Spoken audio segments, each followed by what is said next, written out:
अब आप हेडिंग डालें heat capacity, heat capacity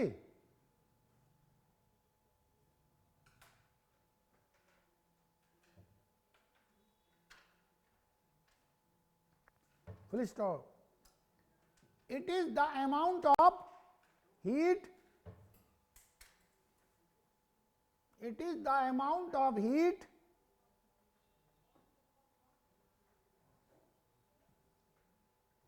to change the temperature of body, to change the temperature of body by 1 degree centigrade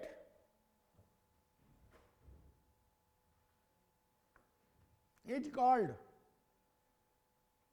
heat capacity. Full stop. It is also called thermal capacity. It is also called thermal capacity. ठीक है, इसके नीचे लिखना है line से heat capacity equal to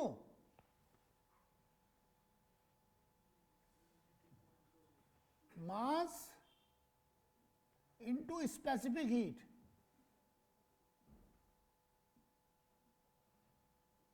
यानी MS के बराबर।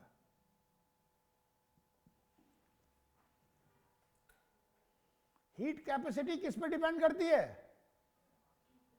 बॉडी के मास पर और बॉडी की स्पेसिफिक हीट पर।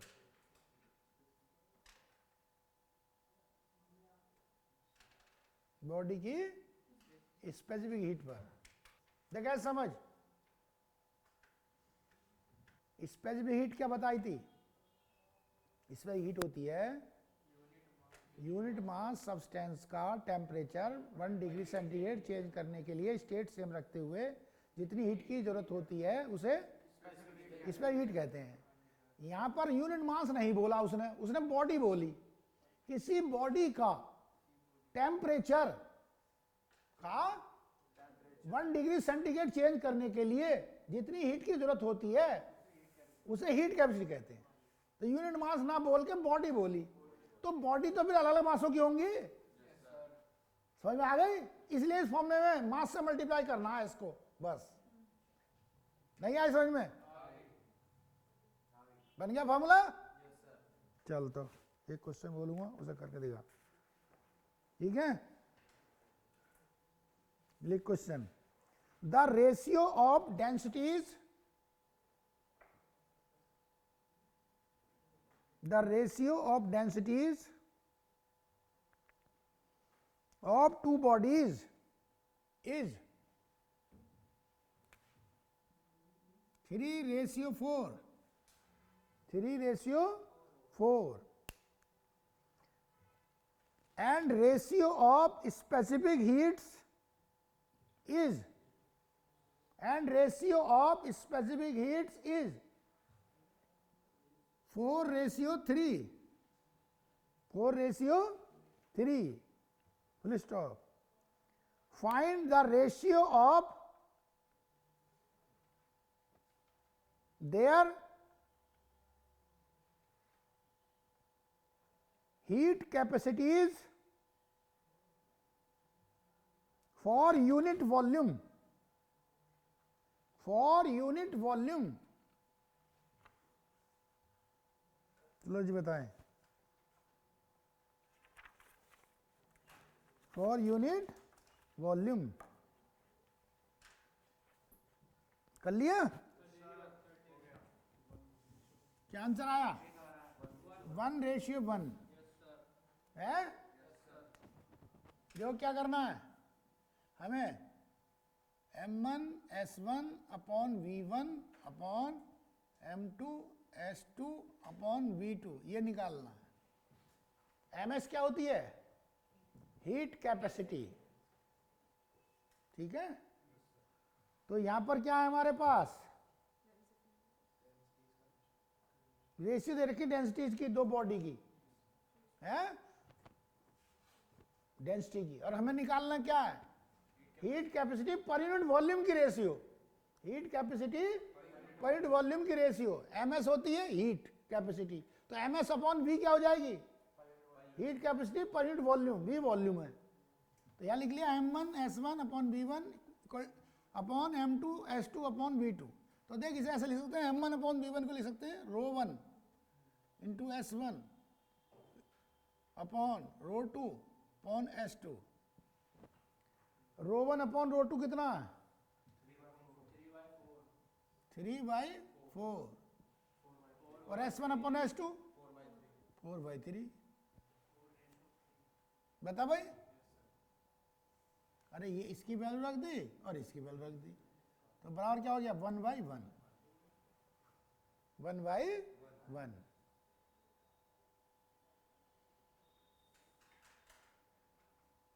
आ गई समझ में। अब हेडिंग ना अगला, वाटर इक्विवेलेंट, वाटर इक्विवेलेंट,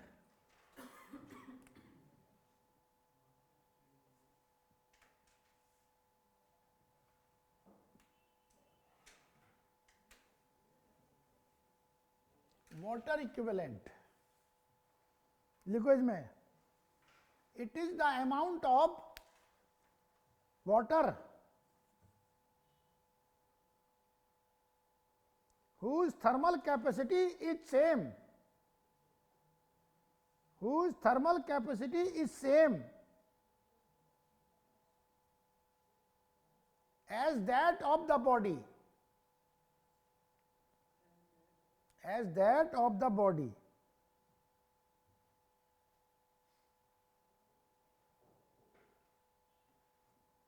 देखो मान लो ये बॉडी है, ये इसकी कुछ थर्मल कैपेसिटी है, तो वाटर इक्विवेलेंट क्या है, वाटर की वो मात्रा जिसकी थर्मल कैपेसिटी उस वाटर की इसके बराबर हो जाए इस बॉडी के, तो इस बॉडी के बदले का वो वाटर इक्विवेलेंट कहलाएगा। वाटर इक्विवेलेंट का मतलब है बॉडी हटाओ पानी लाओ, बॉडी के बदले का वाटर लेना होता है, उसे वाटर इक्विवेलेंट कहते हैं। समझ में आई। मान लो हमारे पास बॉडी है, तो बॉडी की थर्मल कैपेसिटी किसके इक्वल हो जाए, वाटर की थर्मल कैपेसिटी के बराबर हो जाए, तो इससे जो मास आएगा किसका, वाटर का, वो क्या कहलाएगा, वाटर इक्विवेलेंट। देखो अब हमें क्या करना चाहिए, thermal capacity of body equal to thermal capacity of water बराबर कर दो। तो देख ऐसे कर रहा हूं, M B into S B equal to M W into S W. मान लो ये बॉडी थी और इसके बदले का ये वाटर है,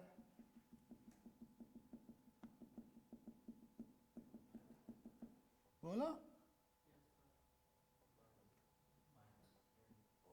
तो दोनों की थर्मल कैपेसिटी बराबर कर दो, तो इसमें से जो वाटर का जो मास होगा वो वाटर इक्विवेलेंट होगा, M W equal to M B into S B upon S W, ऐसे करके लिख लिया। एक क्वेश्चन लिखो, a body of mass 10 gram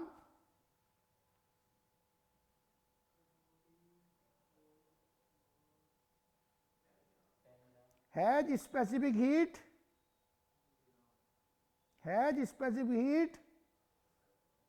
0.75 joule पर ग्राम पर डिग्री सेंटीग्रेड, जूल पर ग्राम पर degree centigrade, full stop. Find the water equivalent for the body, for the body. चल भाई बता,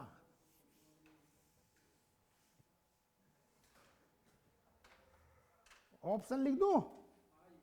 देख भाई, पहला ऑप्शन है 3.4 ग्राम, दूसरा 1.7 ग्राम, तीसरा 0.8 ग्राम, चौथा 0.4 ग्राम है।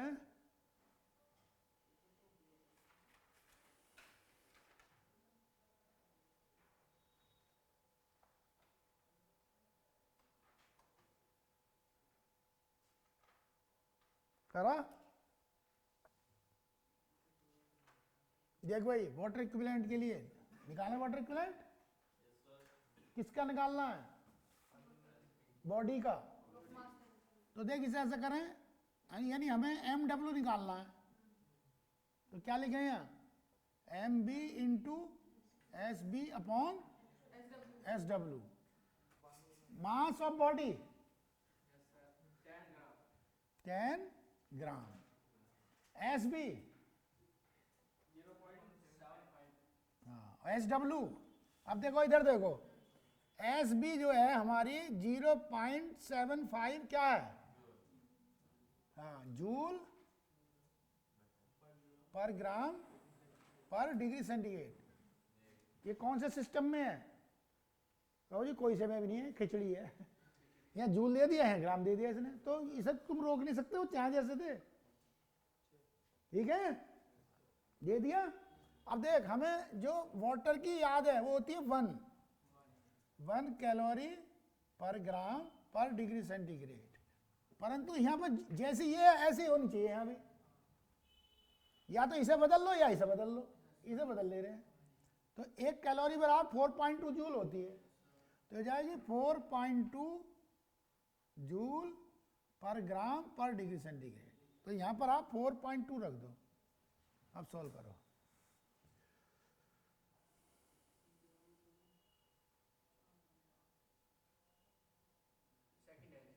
इसका आंसर आ गया 1.7 ग्राम। 1.7 ग्राम। ठीक, अरे समझ में आ गया?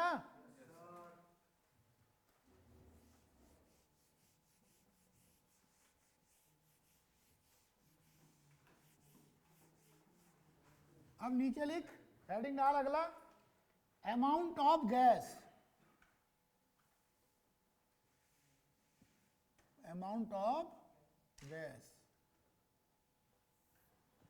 Amount of gas. इसमें लिख number 1 amount of heat required, amount of heat required to raise the temperature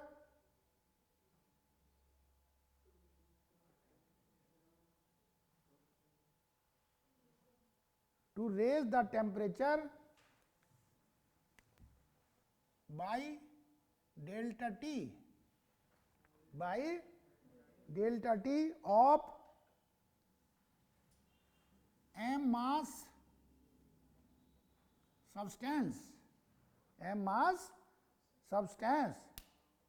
state remain the same,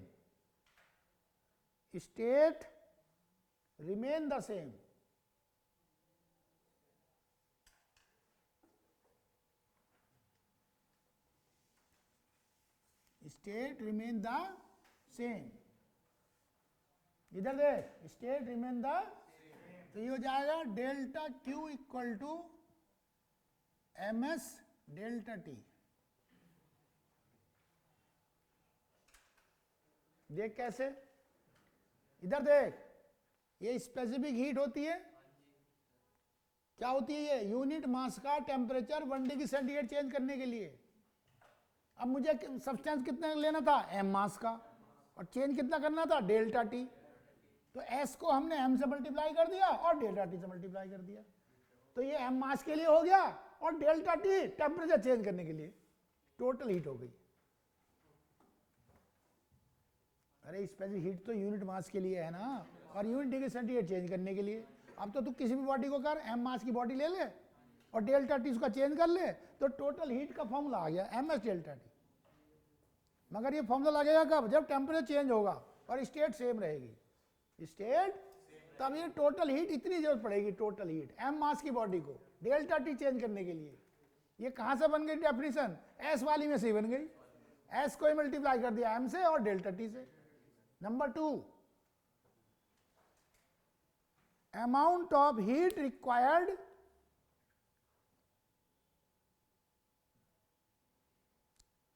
to change the state,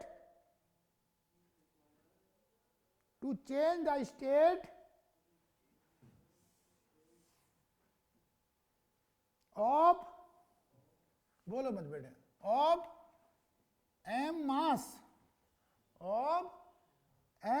substance,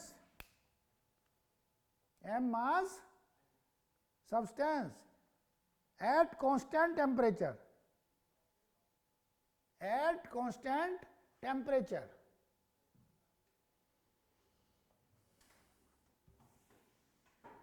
देखो भाई, इसे समझ लो, क्या फॉर्मूला हो जाएगा डेल्टा क्यू का? जरा बता दो। ml हो गया बस, ml।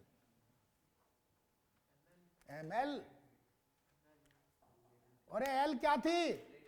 लेटेंट हीट की डेफिनेशन क्या है?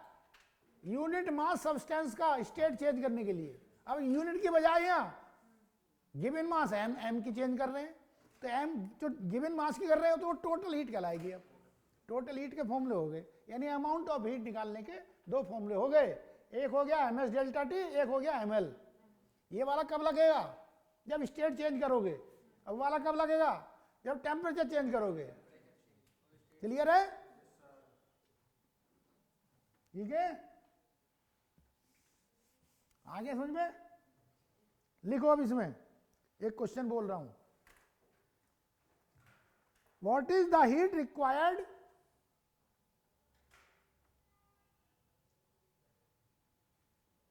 to convert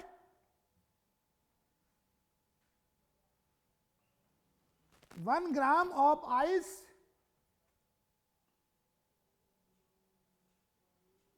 at minus 10 degree centigrade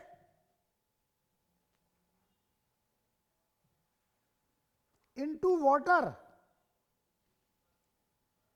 at 100 degree centigrade, into water at 100 degree centigrade. चलो मैं इस क्वेश्चन को पहले समझा देता हूँ। नहीं रुको, इस वाले क्वेश्चन को मैं समझाता हूँ, जब अगला करना। ठीक है, देखो ध्यान से।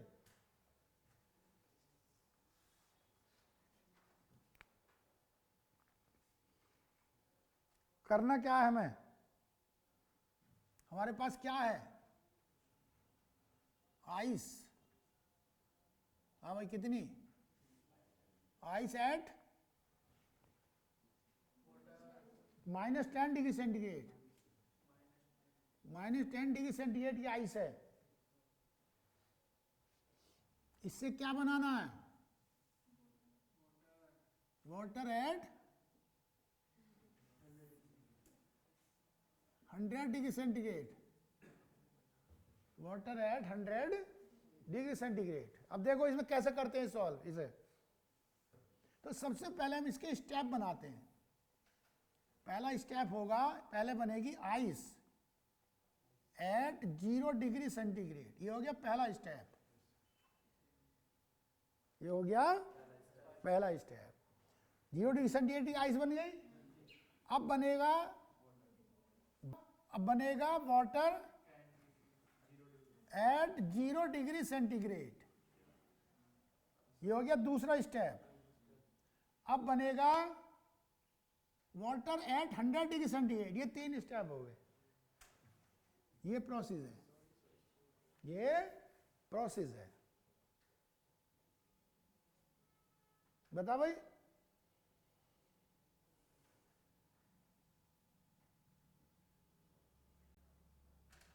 निकालें। डेल्टा क्यू इक्वल टू, यहां देख, इधर सबसे पहले इधर देख, यहां से जब यहां आए हो तो केवल टेम्परेचर चेंज हुआ है। क्या चेंज हुआ है? टेम्परेचर चेंज हुआ है। तो यहां लगेगी ms डेल्टा टी।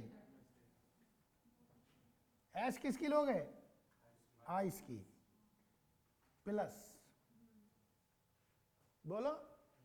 अब इसके बाद यहां स्टेट चेंज हुआ है, तो यहां लगेगी ml। एल क्या लोगे? फ्यूजन किसकी? आइस की, agent of fusion of ice, ml। लग गया? फिर यहां से यहां तक, अरे ये समझ में आ गया? अब यहां से यहां फिर टेम्परेचर चेंज हो रहा है, यहां लगेगा ms डेल्टा टी। एस किसकी लगेगी? वाटर की, डेल्टा टी। ऐसे करके बताओ भाई।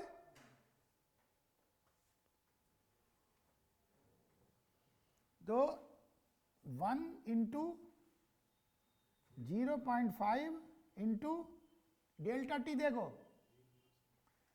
हाँ, ज्यादा वाले में से कम वाला घटा दो, तो 0 माइनस माइनस 10, तो 10 आ जाएगा, plus 1 into 80 plus 1 into 100। Solve करके कितनी आ गई? 185 क्या कैलोरी। लिख इसमें अगला क्वेश्चन। अगला क्वेश्चन बोले, what is the heat required, what is the heat required to convert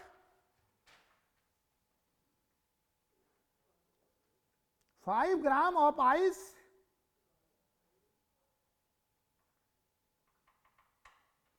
at minus 10 degree centigrade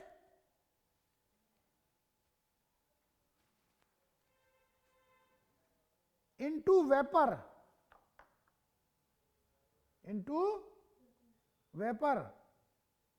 at 100 degree centigrade, into vapor at 100 degree centigrade। चलो जी करो इसे। आया किसी का? क्यों?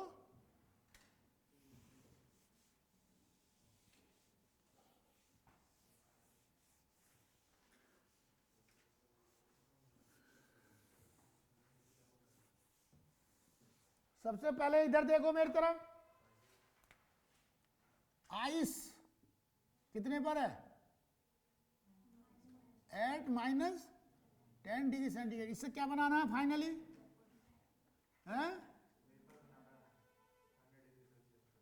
Eight 100 degree centigrade. तो इसके स्टेप बनाने हैं। देखो ये पहला स्टेप ये हो गया, क्या बनेगा? आइस एट 0 डिग्री सेंटीग्रेड, पहला स्टेप। दूसरा है वाटर एट 0 डिग्री सेंटीग्रेड, ये दूसरा स्टेप। बोलो। और तीसरा step water at 100 degree centigrade, ये हो गया तीसरा। एक और, ये हो गया चौथा, वाटर एट 100 डिग्री सेंटीग्रेड से vapour eight 100 degree centigrade. Clear? देखो सीखने का मौका मिल रहा है, बिल्कुल कोई परेशानी की बात नहीं है, बहुत ही आसान है। देख इधर, यहां पर स्टेप देखो, यहां पर केवल टेम्परेचर चेंज हुआ ms डेल्टा टी। अब फॉर्मूला नहीं लिखना, डायरेक्ट कर देंगे ऐसे ही। यहां पर देख स्टेट चेंज हो रही है ml, यहां पर टेम्परेचर चेंज हो रहा है ms डेल्टा टी, यहां पर स्टेट चेंज हो रही है ml। लगा दूं? आ जाओ। मास कितना था? हैं? 5 बोला था, पढ़ के सुनाना। What is the heat required? अच्छा 5 बोला था, चलो 5 कर लेते, है ना? करें तो हो जाएगा 5 into 0.5 into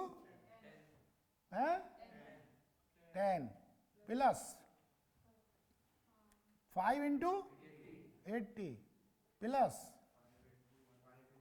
5 into 1 into 100 plus 5 into 540। बस सॉल्व करके आंसर बताओ।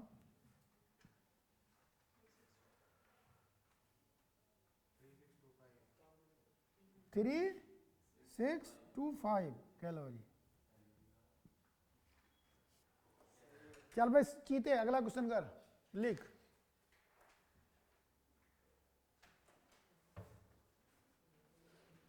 कैलकुलेट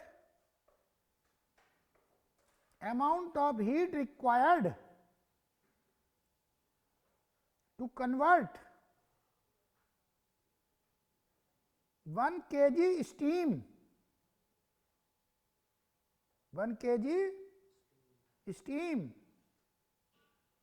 from 100 degree centigrade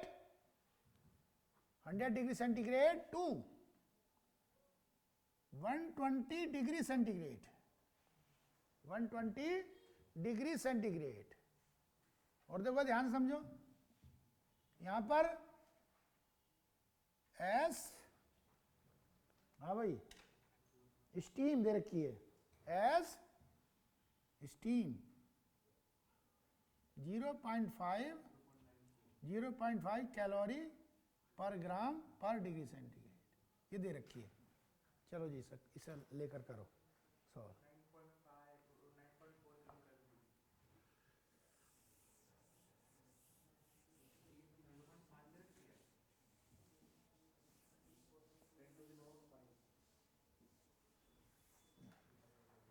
कितनी आई?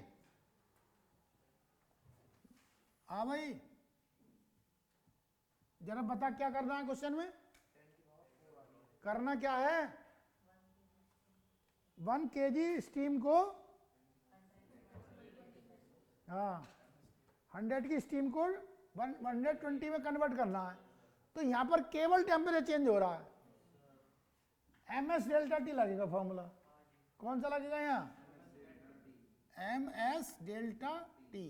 m की वैल्यू बोल, 1 kg या 1000 लिख ले, 1000 ग्राम, 1000 ग्राम इंटू s 0.5 और डेल्टा टी 20। तो ये सॉल्व करके आ गई 10 इंटू 10⁻³ कैलोरी बराबर 10 किलो कैलोरी। बोलो 10 kilo calorie.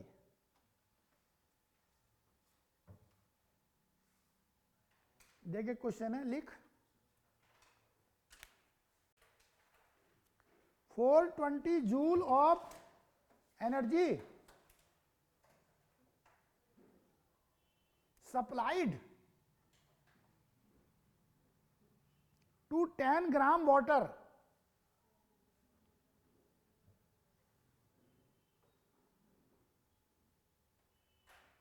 full stop। What will rise its temperature? What will rise its temperature?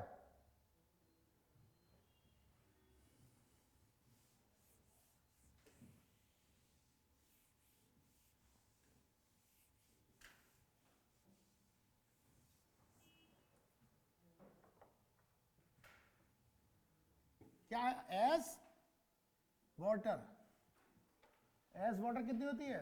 1 calorie पर ग्राम पर डिग्री सेंटीग्रेड, और उसमें भी इतनी होती है 1 किलो कैलोरी पर केजी पर डिग्री सेंटीग्रेड, पर डिग्री सेंटीग्रेड, ये दे रखी है।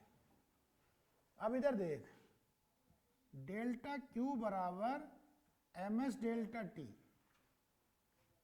ms delta T. अब डेल्टा क्यू देख, ये अगर तू ये वाली s यूज करेगा, m कितना है? 10 ग्राम, तो s फिर तू ये वाली यूज कर ले 1, ये सोच ले। तो मतलब ग्राम है तो ग्राम में ये यूज हो गई, और डेल्टा टी भी दोनों में यूज हो जाती है। अब इधर देख, जब तूने ये ग्राम में यूज करा है तो ये इधर की जो यूनिट है ये कैलोरी बन रही है। क्या बन रही है? तो इधर की जो वैल्यू है तो कैलोरी में लेनी पड़ेगी। तो डेल्टा क्यू हमें कितनी दे रखी है? 420 जूल दे रखी है। तो इसे कैलोरी में बदल, 420 अपॉन 4.2 बराबर 100 कैलोरी। तो ये 100 रख दें। डेल्टा टी बराबर 100 टू 10 डिग्री सेंटीग्रेड, ऐसे कर ले। लिख एक और क्वेश्चन। तो क्वेश्चन लिख, हीट रिलीजेस, ब्रैकेट में लिख ले supplied, bracket 1, by 1 kg steam at 150 degree centigrade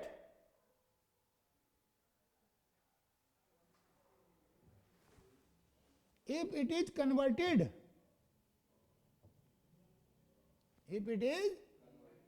into 1 kg water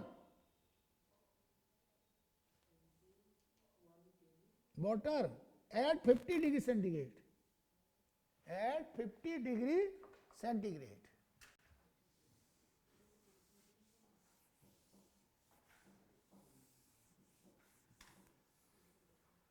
at 50 degree centigrade।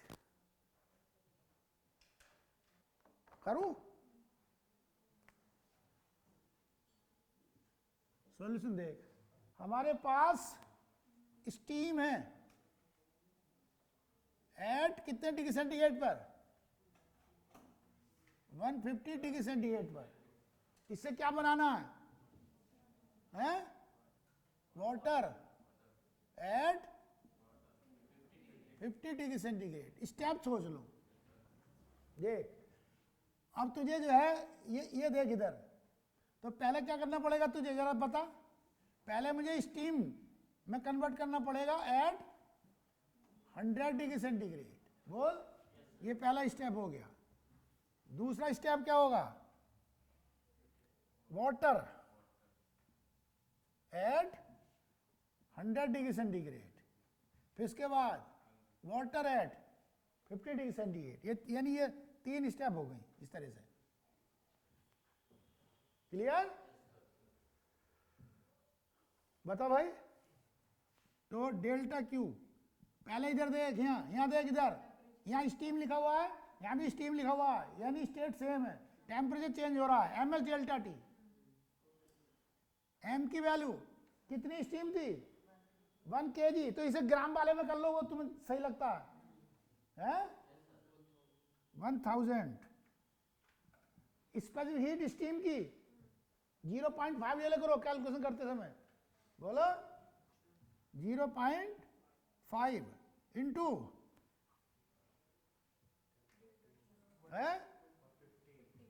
Into 50 plus ml बोल 1000 इंटू 540 प्लस 1000 इंटू